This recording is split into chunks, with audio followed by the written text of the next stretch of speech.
My chest constricted as I watched my mother lean back in her dining chair, wine glass dangling from her fingers, completely oblivious that her words were being broadcast to 2,000 strangers on the internet. "Oh please," she laughed, the sound sharp enough to cut glass. "My daughter thinks selling houses makes her successful. She couldn't hack it in nursing school and now she's just wandering through life like a desperate failure." If you're watching this story and you want to see how far betrayal can push someone, hit that like button right now. Subscribe to Formidable Revenge channel because you won't believe where this goes.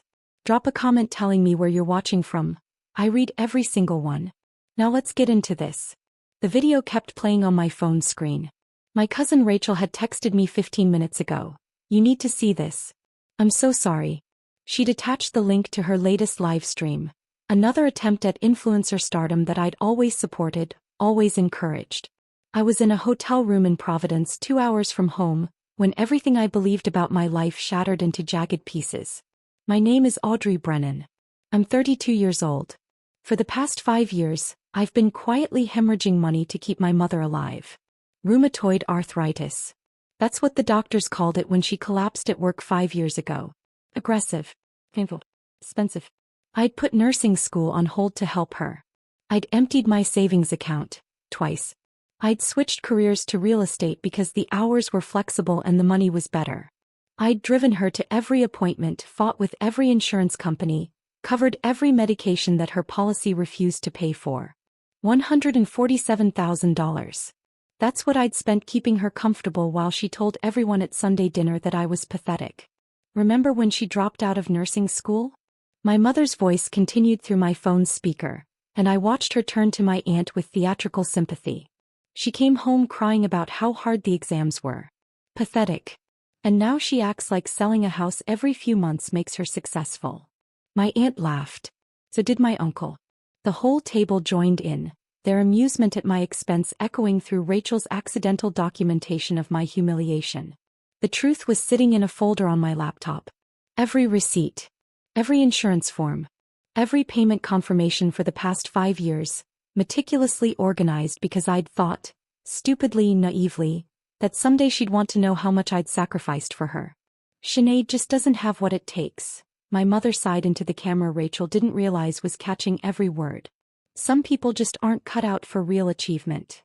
The wine she was drinking? I'd bought it. The medications keeping her joints from seizing up? I'd paid for them.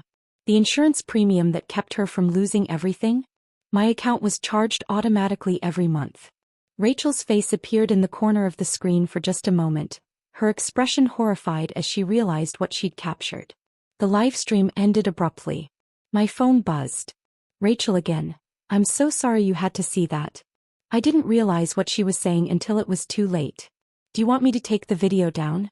I stared at the message, my hands trembling but my mind crystallizing into something cold and sharp and absolutely certain. "Oh," I typed back. "Leave it up. I need to show you something tomorrow when I get back." I opened my laptop and pulled up my banking app. My fingers hovered over the screen, years of obligation warring with a fury so pure it felt like medicine. Then I started making transfers. One by one, I moved every dollar I'd set aside for her next round of treatments into my personal account. The account she didn't know existed. The one I'd been slowly, desperately funding with the dream of finishing nursing school someday. That someday just became today. I didn't remember the drive home from Providence. My mind was a white-hot furnace, burning away 5 years of guilt and obligation until only rage remained. Rachel was waiting at the coffee shop on Maple Street when I arrived, her blue hair unmistakable even in the morning crowd. Her face crumpled when she saw me. "Audrey, I swear I had no idea she would." I cut her off by sliding a manila folder across the table. "Open it." Her confusion shifted to shock as she flipped through page after page of bank statements, medical bills, insurance correspondence. Every payment I'd made for 5 years, organized chronologically, highlighted, annotated. "This is..." Rachel's voice trailed off as she reached the summary page. "Holy hell. $147,000. Give or take," I said, my voice unnervingly calm. I put my entire life on pause because I thought she needed me. I believed her when she said the insurance wasn't enough. I believed her when she cried about not being able to afford treatments. I restructured my whole existence around keeping her comfortable. Rachel looked up from the paperwork, her eyes blazing. And she called you a failure. On camera. To the whole family. She called me pathetic, I corrected. There's a difference. My phone had been exploding with messages from my mother since yesterday morning. I'd missed driving her to a doctor's appointment, the first one I'd missed in 5 years. Her text had evolved from confused to angry to threatening. Where are you? I've been waiting for an hour. The doctor's office called. They said my insurance was declined. Fix it ASAP. Are you ignoring me? Answer your damn phone, Audrey. Each message strengthened something inside me that had been dormant for too long. Self-preservation. Self-respect. What are you going to do? Rachel asked quietly. I pulled out my laptop and opened a draft email. The recipient list included every member of our extended family. The subject line read, "The truth about my decision." I'm going to burn it all down, I said and started typing. Dear family. After much consideration, I will no longer be managing my mother's medical care or providing financial support. For the past 5 years, I have covered all expenses related to her condition, totaling $147,382.56. This has included insurance premiums, medication costs, specialist visits, and numerous treatments. I've made this decision for personal reasons, but I wanted you all to be informed as my mother may require assistance moving forward. Attached is a detailed breakdown of every payment I've made, every appointment I've attended, and every hour I've spent managing her care. Should any of you wish to help, I hope you understand that this was not a decision I made lightly. Best regards, Audrey. I attached the spreadsheet. Every dollar. Every date. Every sacrifice she dismissed as inadequate. Wait, Rachel said as my finger hovered over the send button. Are you sure about this? The family is going to lose their minds. Good, I said and pressed send. Within minutes, my phone started vibrating. I watched the notifications roll in, dozens of them, and then I did something I'd never done before. I turned my phone off completely. Rachel's eyes widened. Audrey. I need you to send me the full video file, I said. Not the public link. The original recording. She nodded slowly, understanding dawning in her expression. You're really doing this? She wanted to destroy my reputation, I said, standing up and gathering my things. So I'm going to show everyone exactly who needs saving from whom. The insurance company representative sounded genuinely confused when I explained what I needed. You want to remove yourself as the guarantor on Patricia Brennan's accounts? May I ask why? Personal reasons, I replied, my voice steady despite the adrenaline coursing through my veins. I'll no longer be responsible for any payments after this month. It was day 3 of my systematic dismantling of the life I'd built around my mother's needs. My dining room table had become command central, covered with documents, phone numbers, account information. I'd created a checklist and I was working through it with surgical precision. Call insurance company. Remove myself from medication auto-ship. Cancel authorization for medical records release. Notify her primary care physician that I was no longer her healthcare proxy. Each action felt like removing a weight I'd been carrying for so long I'd forgotten what it felt like to stand up straight. Miss Brennan, the representative said carefully, I should inform you that without your support your mother's premium will increase substantially. Her coverage options will be significantly reduced. I understand, I said. Please send a formal letter explaining these changes to her home address. I want to make sure she's fully informed. The representative hesitated.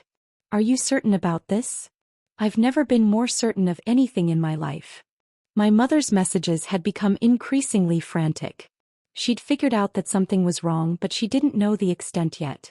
She wouldn't know until the letters started arriving. My prescription was denied at CVS. What's going on? The specialist's office called. They said I'm not covered anymore. Fix this. You're being incredibly selfish. I raced you better than this. That last message almost made me laugh. Raced me better than abandoning my mother in her time of need? Raced me better than valuing my own life over hers? No. She'd raced me to be a doormat. And I was done with that. My doorbell rang violently, making me jump. Through the peephole I saw my mother standing on my porch, her face contorted with rage. She was leaning on her cane, the one she only used when she wanted to emphasize how much she was suffering. Audrey. I know you're in there. Open this door right now. I stepped back from the door, my heart pounding but my resolve unwavering. You've missed 3 of my calls, she shouted through the door. My medication refill was denied. What are you doing? I took a deep breath and spoke through the closed door, my voice remarkably calm. I'm not doing this anymore, Mom. You'll be receiving information from the insurance company soon. I suggest you read it carefully. What are you talking about? Open this damn door.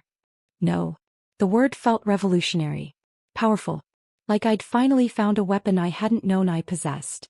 I've heard what you really think of me, I continued. I think it's time we both moved on with our lives. There was a moment of stunned silence before she exploded. Is this about money?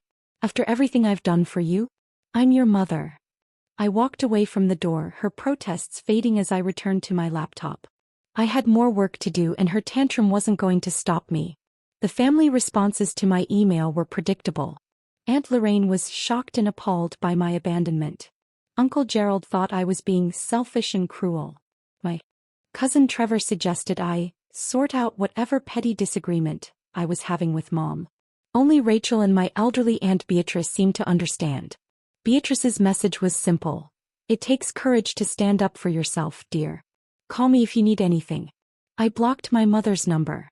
Then one by one, I muted every family member who couldn't be bothered to ask for my side of the story before condemning me.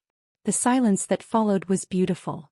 3 days later, I sat in the admissions office at Boston Metropolitan Nursing School, my heart racing as I finalized my re-enrollment for the fall semester. You've been away from the program for quite some time, Miss Brennan, the advisor said, reviewing my file.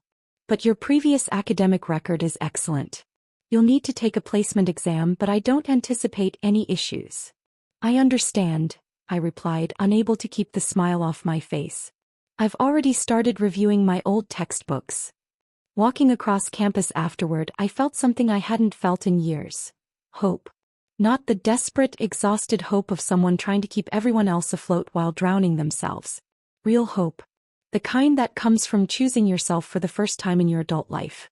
My real estate business would need adjusting, but I'd already started planning. Fewer clients. Higher value properties. A part-time assistant to handle the administrative work while I was in class. The income would be reduced, but without my mother's medical expenses, I'd actually have more money than I'd had in years. When I got home, there was a formal-looking envelope in my mailbox. Inside was a letter from the insurance company, addressed to my mother but sent to my address by mistake. It detailed the changes to her coverage and the significant increase in her premiums now that I was no longer the guarantor. I should have felt guilty. Instead, I felt vindicated. I carefully placed the letter in a new envelope, added a short note. This was sent to my address by mistake. I suggest you read it carefully. And dropped it in the mailbox outside her apartment building. Her consequences. Her responsibility. Not mine. My phone rang. Rachel's name flashed on the screen. Have you seen what's happening in the family group chat? She asked without preamble. I left all those chats, I admitted. Your mom is telling everyone you've had some kind of mental breakdown. She's saying you've been under stress from your failing business and that's why you're acting out. I laughed, the sound harsh even to my own ears. Classic deflection. That's not all, Rachel continued. She's convinced Aunt Lorraine to let her move in temporarily, until she sorts out her medical situation. Of course she has, I said. Mom's always been good at finding someone to rescue her. After hanging up, I stared at the video file Rachel had sent me days ago. The live stream that had changed everything. I hadn't watched it since that first devastating viewing in my hotel room. My finger hovered over the play button. There was power in this recording. Power to vindicate myself, to show everyone exactly who my mother was behind closed doors. But did I need that vindication? The family members who believed her lies without even asking for my side of the story, were they really worth convincing? I closed my laptop without playing the video. I had the evidence if I needed it, but right now I had something more important to focus on. My future. My dreams. My life. For the first time in 5 years, I was the protagonist of my own story. And it felt incredible. 2 weeks passed in relative peace. I threw myself into nursing school prep, studying between property showings and client meetings. The placement exam was scheduled for Friday, And with each practice test my confidence grew stronger. Then came the ambush. I'd just finished showing a Victorian brownstone in Cambridge when I spotted them in the parking lot. My mother and Aunt Lorraine standing beside Mom's car, clearly waiting for me. Every instinct screamed at me to drive away. But they'd already seen me. Running would only delay the inevitable. I parked and stepped out of my car, keys clutched tight in my hand like a weapon. "Audrey," my mother said, her voice dripping with false sweetness. "We need to talk." Up close I could see the strain on her face. Her hair was unstyled, her makeup hastily applied. She leaned heavily on her cane, playing the suffering victim to perfection. "I have nothing to say," I replied coldly. Aunt Lorraine stepped forward, her expression a mixture of pity and judgment. "Your mother is struggling, Audrey. Her medication costs have tripled. She can't get appointments with her specialists anymore. Is that what you wanted?" Something dark and furious unfurled in my chest. "What I wanted," I said slowly, "was to be treated with basic respect. What I wanted was a mother who didn't call me a desperate failure behind my back." My mother's face paled. "What are you talking about?" "I saw the video, Mom. Rachel's live stream from the family dinner. I heard every word you said about me." Recognition flashed across her face, quickly replaced by defensive anger. "You're twisting things out of context. I was just venting a little frustration. Everyone does that." Aunt Lorraine looked between us, confused. "What video? Patricia, what is she talking about?" "Show her the video if you want," I said to my mother. "Or don't. It doesn't change anything.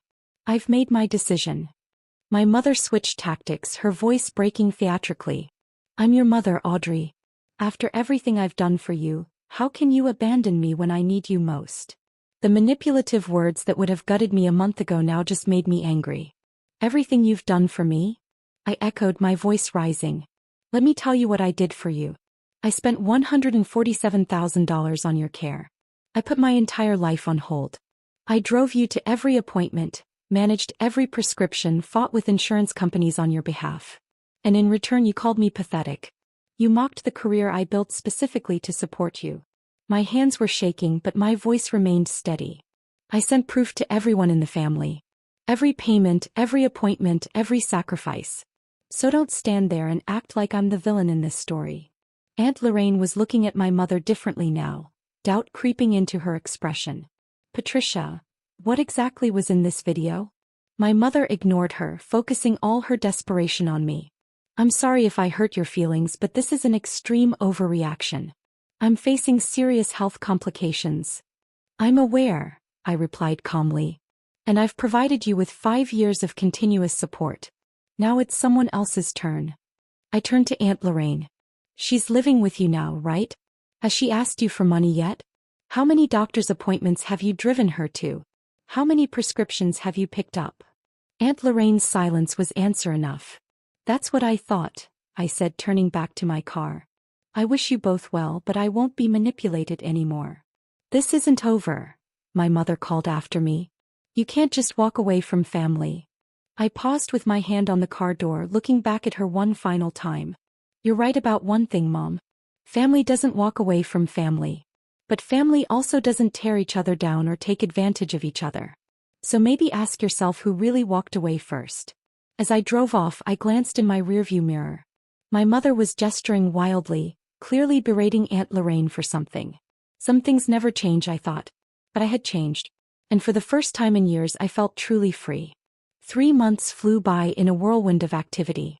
I aced my placement exam, enrolled in the accelerated nursing program, and reorganized my real estate business around my class schedule. I hired Lauren, a sharp college senior, as my part-time assistant. The transition wasn't seamless.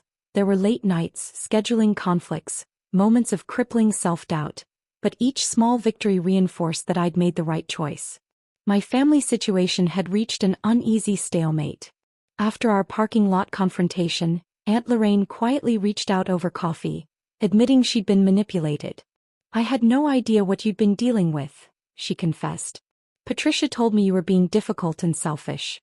I should have asked for your side." "It's okay," I replied, surprised by how much I meant it.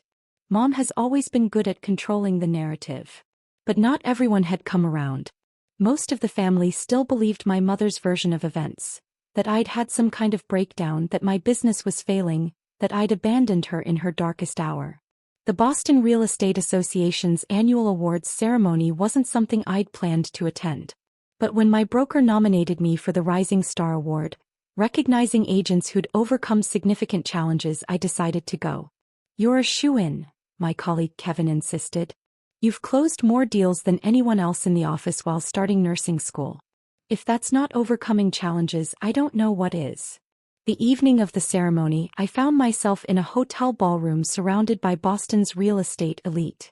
I'd bought a new dress for the occasion, midnight blue, elegant, the first non-essential purchase I'd made in years. I was chatting with a potential client when my phone vibrated in my clutch. Once, twice, 3 times in rapid succession. I excused myself and checked the screen. 5 missed calls from an unknown number. Then a text from Rachel. "Emergency. Call back ASAP." My stomach dropped as I stepped into the hallway and dialed. "Audrey, I'm so sorry," Rachel said, her voice tight with stress. "I'm at Memorial Hospital with your mom. She fell and they think it's a medication reaction. She's asking for you." The familiar wave of guilt and obligation crashed over me, but this time it was different. Manageable. Not overwhelming. "Is she stable?" I asked. "Yes, but they're keeping her overnight." I didn't want to call, but Uncle Gerald insisted. I heard muffled voices, then the phone changed hands. "Audrey, it's Gerald. Your mother needs you. The doctors have questions about her medical history that we can't answer." Through the doorway, I could see the ceremony attendees moving into the main ballroom. The awards presentation would start any minute. "I understand," I said, making my decision. "But I'm at an important work event right now. I can come by the hospital afterward." "This is your mother we're talking about." Gerald's voice hardened. "Surely whatever party you're at can wait." The old Audrey would have caved immediately. Would have abandoned everything for her mother's crisis. But I wasn't that person anymore. "I'll be there in about 2 hours, I said firmly. "Please tell the doctors I'll answer any questions then." I ended the call and looked at my reflection in a decorative mirror. Shoulders back. Head high. Eyes clear. For the first time in years, I recognized myself. And the winner of the Rising Star Award goes to Audrey Brennan. The room erupted in applause.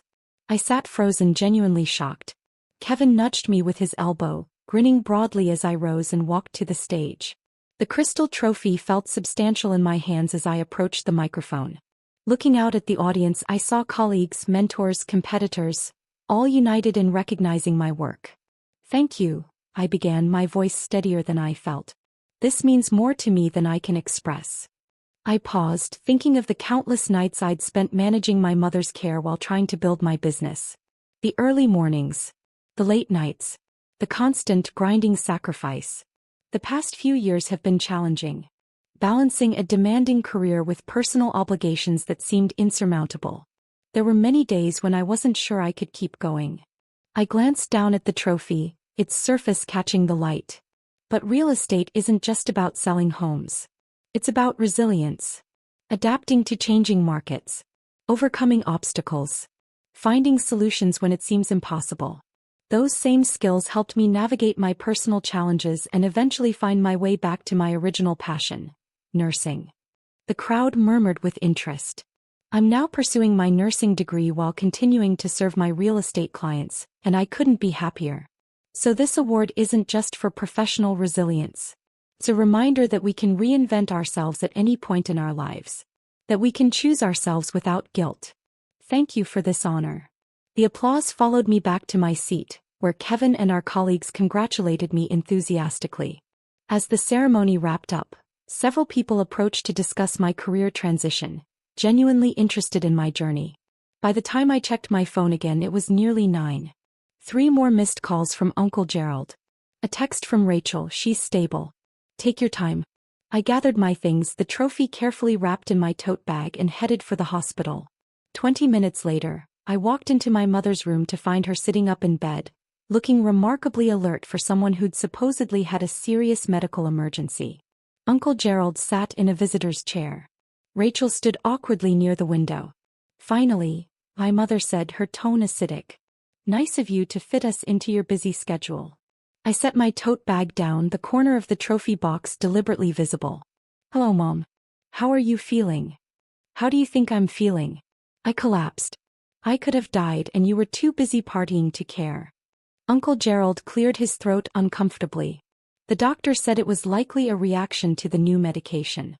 They've adjusted the dosage. She should be fine to go home tomorrow. That's good news, I said neutrally. I'm glad it wasn't more serious. My mother's face contorted with frustration at my calm demeanor. This wouldn't have happened if you hadn't abandoned me. My new insurance is useless. I can't afford half my medications, and these new doctors don't understand my condition. I'm sorry to hear that, I said sincerely. It must be difficult adjusting to new healthcare providers. My measured response seemed to infuriate her further. Is that all you have to say? After what you've put me through? I reached into my tote bag and pulled out the trophy, setting it on the bedside table. The crystal caught the fluorescent light, the engraving clearly visible. Rising Star Award, Audrey Brennan, Boston Real Estate Association. I won an award tonight, I explained to Uncle Gerald, for maintaining a successful business despite significant challenges. Those challenges included supporting Mom financially and medically for 5 years while she belittled my achievements behind my back.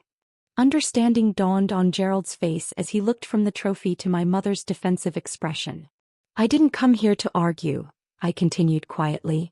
I came because you needed medical information and I wanted to make sure you were okay. I don't wish you ill, Mom. I never have. I just couldn't keep sacrificing my life for someone who didn't appreciate it. The room fell silent. For once, my mother had no manipulation tactic ready. She just stared at the trophy, visible proof of the success she'd dismissed so callously. I should go, I said softly. I have an early class tomorrow. Rachel, can I give you a ride home? As we left, I heard Uncle Gerald speaking to my mother in hushed, questioning tones. The conversation I'd been avoiding for months was finally happening. But this time I wouldn't be the one fighting to be heard. 3 months later, I stood in my crisp white nursing uniform, hands steady as I checked my patient's vitals. My clinical instructor nodded approvingly. Excellent work, Brennan. Your bedside manner is exceptional. I smiled as I updated the chart. Thank you. It feels like everything's finally clicking into place. After my shift at Boston Metro Teaching Hospital, I headed to my car and checked my phone. A text from Rachel made me laugh out loud. Your interview is going viral. 35K views already. Last week, I'd been interviewed by Healthcare Today magazine about career changers entering nursing later in life. The interviewer had been fascinated by how my real estate experience prepared me for healthcare. Both fields require attention to detail, strong communication, and the ability to help people through major life transitions, I'd explained. And both taught me the importance of boundaries, something every healthcare professional needs. The article had resonated with more people than I'd expected. Messages poured in from others who'd put their dreams on hold for family obligations, who'd been made to feel guilty for choosing themselves. My phone rang. An unknown number. Hello. Audrey, it's Gerald. I tensed slightly. Is everything okay? Yes, everything's fine. I saw your interview. It was quite inspiring. Thank you, I replied, genuinely surprised. Your mother saw it too, he added quietly. She didn't say much, but I think seeing you in that nursing uniform made it real for her. You really are doing it. Becoming a nurse, just like you always wanted. I pulled into my driveway, letting the car idle as I processed his words. I'm proud of you, Audrey, Gerald said. And I'm sorry I didn't see what was happening sooner. Prisha has, she's been difficult to live with. Aunt Lorraine asked her to leave last month. She's been staying with me since then, and I'm beginning to understand what you dealt with. The simple acknowledgement brought unexpected tears to my eyes. Thank you, Gerald. That means a lot. She won't admit it, he continued, but I think she's proud of you too. She just doesn't know how to say it without admitting she was wrong. And Patricia has never been good at admitting she was wrong. After we hung up, I sat in my car for a moment, reflecting on how much had changed in less than a year. The trophy from the awards ceremony sat on my mantle now, next to my nursing textbooks and the framed copy of my interview. Physical reminders of my journey from doormat to self-advocate. My mother and I still weren't speaking. That was okay. I'd stopped expecting validation from someone incapable of giving it. Instead, I found it in my own accomplishments, in the patients who thanked me for my care, in the professional recognition that validated my choices. As I entered my home, I smiled at the acceptance letter pinned to my refrigerator, my official confirmation for the RN program's final year. Tonight I would study for next week's pharmacology exam. Tomorrow I had one property showing scheduled between classes. My life was full, purposeful, and entirely my own. Whether my mother ever came to terms with my decision didn't define me anymore. I had reclaimed my path, my future, and most importantly, my sense of self-worth. And that, I realized as I settled in to study, was the greatest victory of all. 6 months later, I was reviewing case notes in the hospital break room when my phone buzzed with a call from Aunt Beatrice. "Audrey dear, I thought you should know. Your mother is in the hospital again." I felt a flicker of concern, but not the panic that would have consumed me a year ago. What happened? Another fall. Hip fracture this time. Gerald couldn't manage her anymore, and she's been living in a subsidized apartment. The social worker is trying to find placement for her recovery.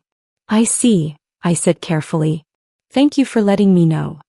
"I'm not calling to guilt you into helping," Beatrice said quickly. "I just thought you deserved to be informed. What you do with that information is entirely up to you." After hanging up, I stared at my phone for a long moment. Then I did something I hadn't done in months. I looked up my mother's hospital room number. I found her 2 days later during my lunch break. She was asleep when I walked in, looking smaller and frilier than I remembered. The proud, manipulative woman who dominated my life for years seemed diminished somehow. I didn't wake her. Instead, I left an envelope on her bedside table. Inside was a check for $5,000, enough to cover her immediate medical expenses and a few months of medication. Not because I owed her. Not because I felt guilty. But because I could afford to help without sacrificing myself. And because choosing to help on my own terms was different than being manipulated into it. I also left a note. "This is a one-time gift, not the resumption of our previous arrangement. I hope you recover quickly. If you ever want to talk, really talk, not manipulate or guilt trip. My number hasn't changed. But I won't sacrifice my life for you again. I hope someday you can understand why. Audrey." I never heard from her. Maybe she was too proud. Maybe she didn't know how to bridge the gap she'd created. Maybe she read the note and threw it away. It didn't matter anymore. 2 years later, I graduated from nursing school at the top of my class. I accepted a position in the cardiac unit at Boston Metro. My real estate business continued part-time, providing extra income that I used to fund a scholarship for healthcare students from low-income families. Rachel's influencer career actually took off. She now had over 200,000 followers and used her platform to talk about family dysfunction and boundaries.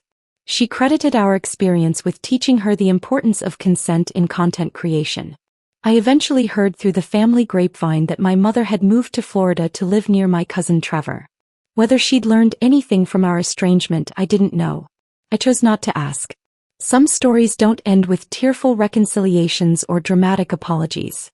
Some stories end with a woman standing in her own power, building a life she's proud of, and finally understanding that you can love someone from a distance without letting them destroy you.